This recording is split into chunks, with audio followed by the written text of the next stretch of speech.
This is episode 8 of the Japa Project. If you're new here, welcome. Japa Project is all about finding scholarships and showing you where the money is so that you can apply and win. Today we're exploring the University of Alabama, located in Tuscaloosa, Alabama, here in the United States. I've been getting a lot of requests for undergraduate scholarships. So in this video, I'll show you the fully funded scholarships they have for undergraduate, masters, and PhD. We'll break down the application process step by step, and I'll tell you all about the international student requirement. Make a commitment to watch this video to the end, apply to this school, and let's celebrate your testimony together. All right, let's jump on my screen.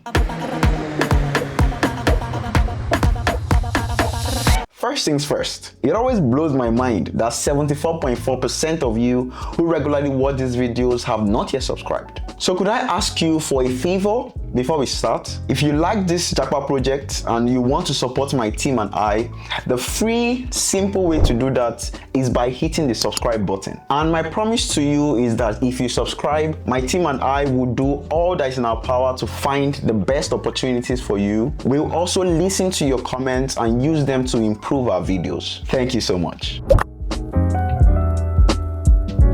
So we'll start things off with undergraduate scholarships before we move over to graduate scholarships. Now, first year students in the US are called freshmen. So anytime you see freshman, that's what they mean.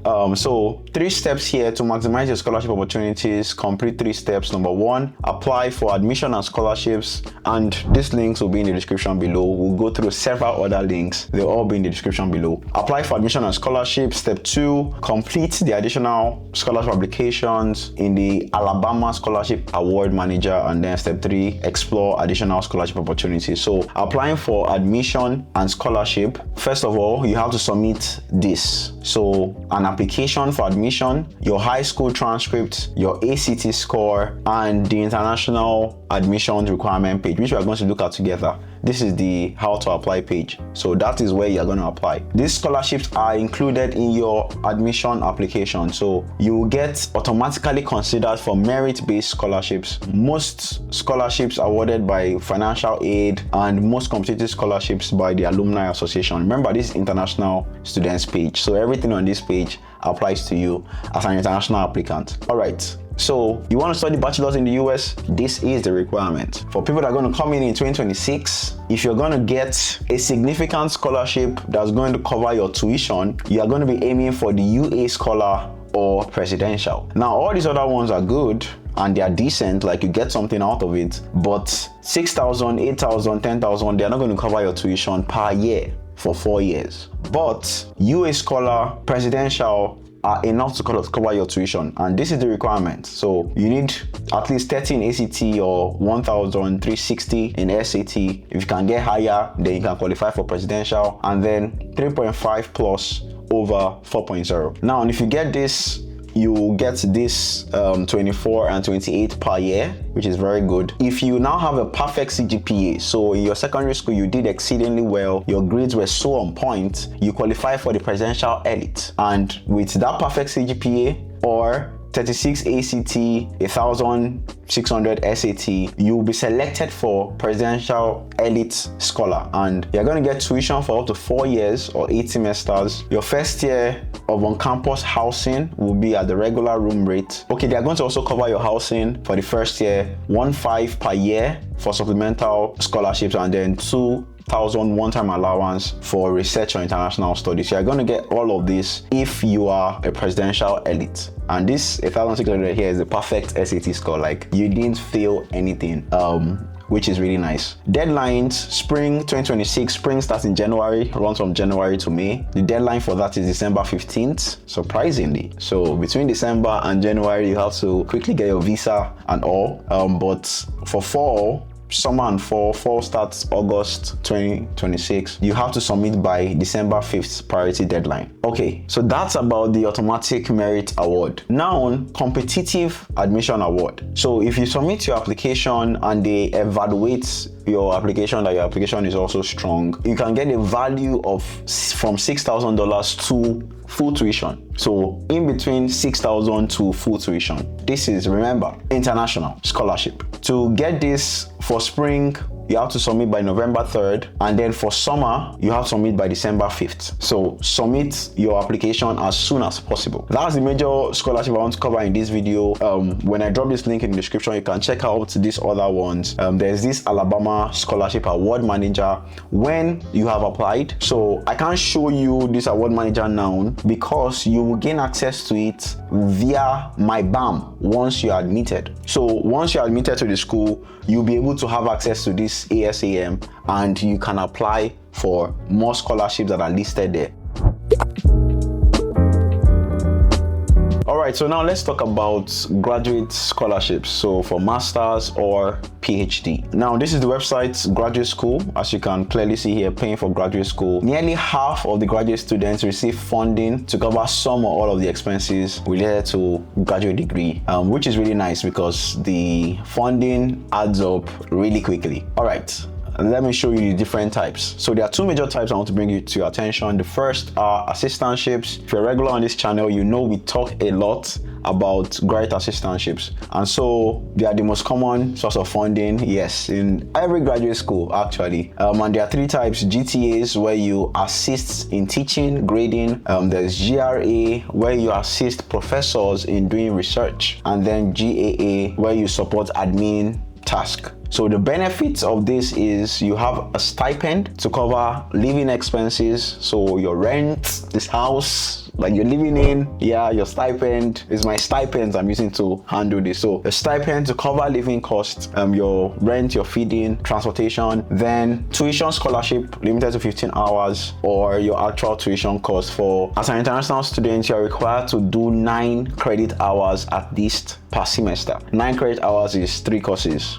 So this 15 is going to more than cover that. And so you can see that with this, it's fully covered. It's even 100% because your tuition and living expenses is covered. So they are also going to pay for more fees, technology infrastructure fees, course-specific fees, and health insurance. Every international student must be on a health insurance plan, and for them to cover it, that's really awesome. So there are full assistantships, which is this, and there are also partial assistantships. What determines the kind of assistantship that you get is, number 1, the availability of assistantship for your program, and then number 2, how strong your application packet is. So it's important to submit a strong application whenever you're applying. Your resume, your SOP, they should always be strong, and I've done several resources that you can use to prepare a strong CV and a strong SOP. The links are in the description below. Alright, so that's about assistantships. If you want to learn more, you can check out the FAQ here. Now, the second I want to inform you about is fellowships, and fellowships are way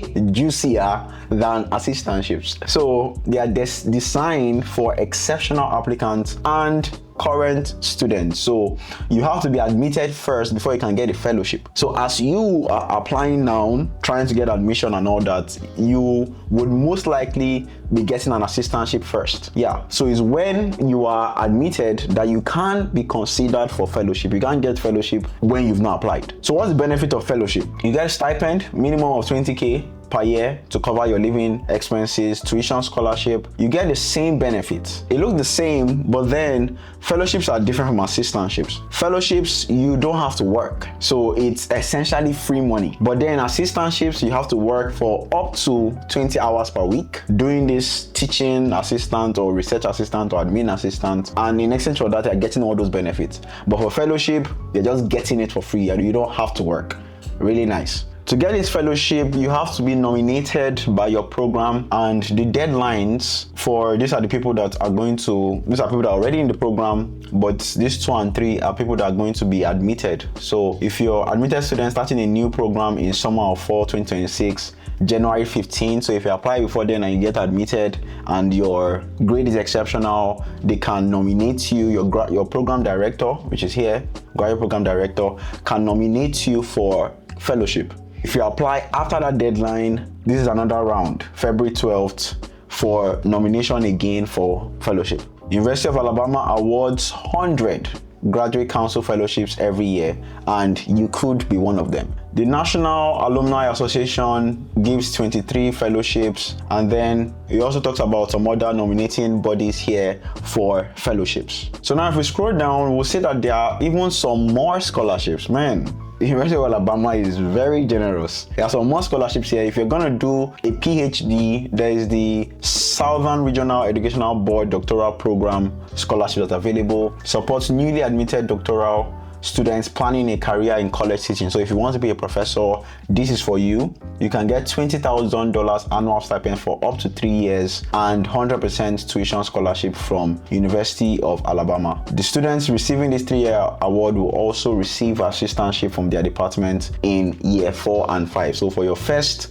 3 years, you get this award, and then year 4 and 5 of your PhD, a 5-year PhD, you're going to be getting assistantship. Now there's also Fulbright tuition, which is an external body, a tuition body. I've interviewed a Fulbright scholar from Ghana. She shared tips on how she was able to land the Fulbright scholarship. The Fulbright is a very juicy scholarship. It covers everything completely: your tuition, living expenses, flight, visa, everything. The link should come up somewhere here. You can check it out. So if you win that Fulbright, those students receive 100% tuition support while being supported by the Fulbright program. And there are several other scholarships on this page. In your own free time, you can check them out. Some of them are for Americans.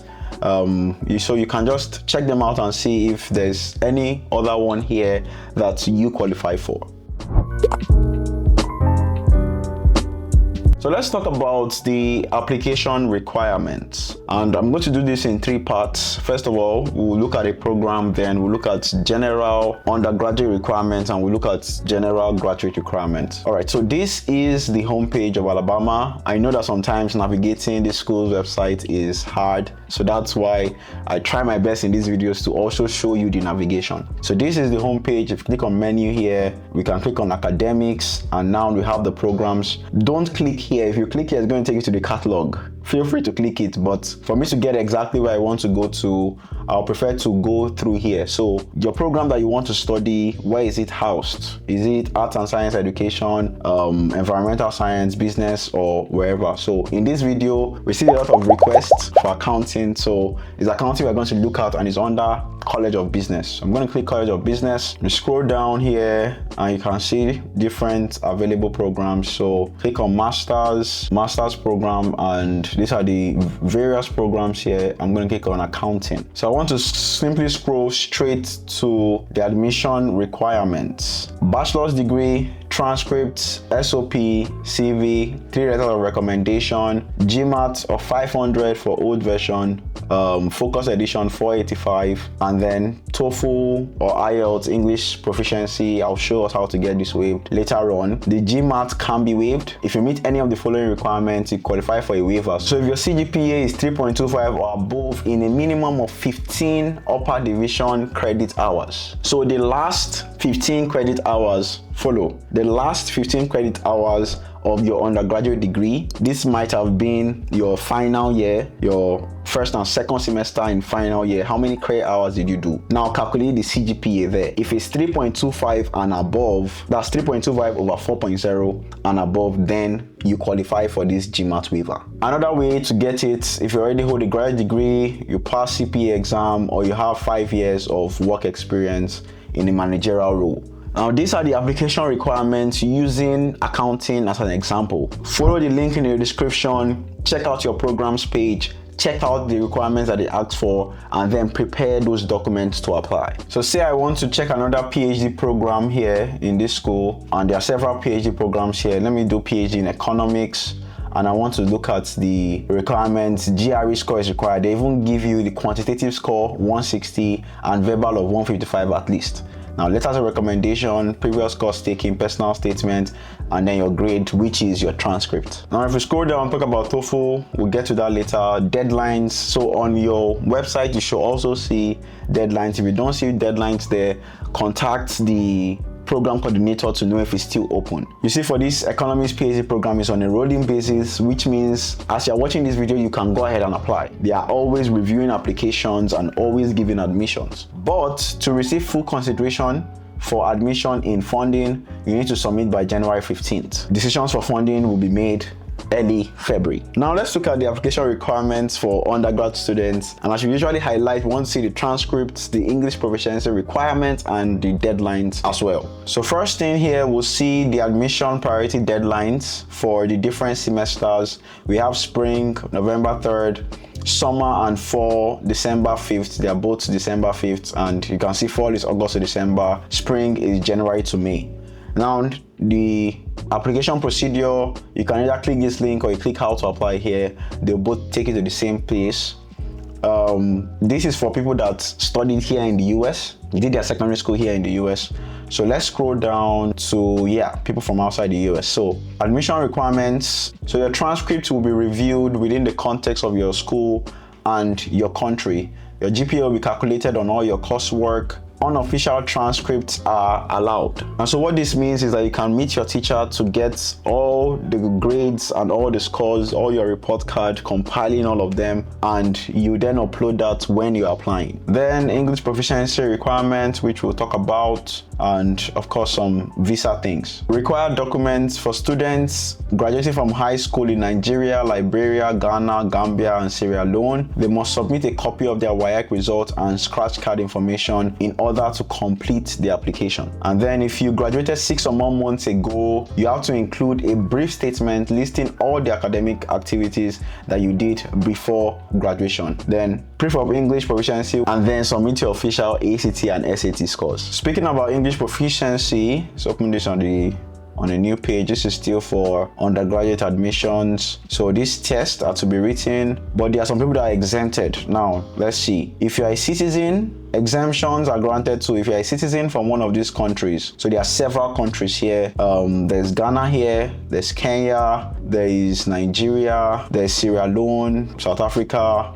Tanzania. There are several countries here. So if you are a citizen of this country, you don't have to submit IELTS or TOEFL. That's for undergrad. Now for graduate students, we already touched on this on the program website a little, but wanted to bring your attention again to English proficiency, which still has those same countries. So Nigeria, Ghana, Sierra Leone, all of these countries are here. Concerning transcripts, you can upload a legible transcript from the university you attended. So you can upload the unofficial version that you have when you're applying. Then when you get admitted, you now request your school to send the official copy. So when all your application documents are ready, you scroll back up, you come here to graduate school, and you hit apply now. So let us know in the comment section below if you're going to be applying to the University of Alabama. That's all for this video. If you want to see other schools with scholarships in the Japa project, then you can check out this playlist here. Or instead, if you want to build your profile, your CV, your SOP, so that you can get these assistantships and fellowships, then you can check out this playlist. Thank you so much for watching. Remember, I'm rooting for you. When your admission comes, tag me on Instagram and Twitter. Let me celebrate with you. I'll see you in the next one. Bye.